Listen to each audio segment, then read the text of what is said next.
আলহামদুলিল্লাহ বন্ধুরা, চলে আসলাম সকাল সকাল রাওয়া ক্লাবের উল্টা পাশে গ্যাস পাম্পে গ্যাস নেওয়ার জন্য। আবারও বলি আলহামদুলিল্লাহ, আজকে পাম্পটা একেবারেই ফাঁকা।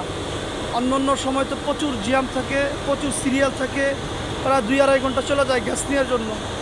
আজকে একবারই অল্প টাইমের ভিতরে আসলাম, এখনই চলে যাবো ইনশাল্লাহ, আশা করতেছি।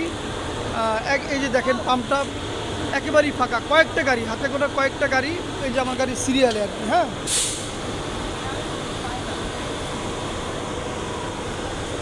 এখন আইসা আমার গাড়িতে নজল ঢুকাবে, গ্যাস নিয়ে চলে যাব। এই হলো মূল পেট্রোল পাম্প।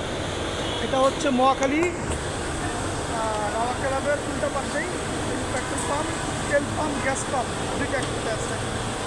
রাওয়া ক্লাবের উল্টা পাশে মহাখালী। এই গ্যাসটা মোটামুটি ভালো।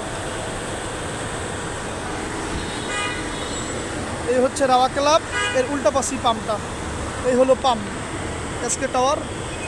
এই হলো আমার গাড়ি। ধন্যবাদ সবাইকে।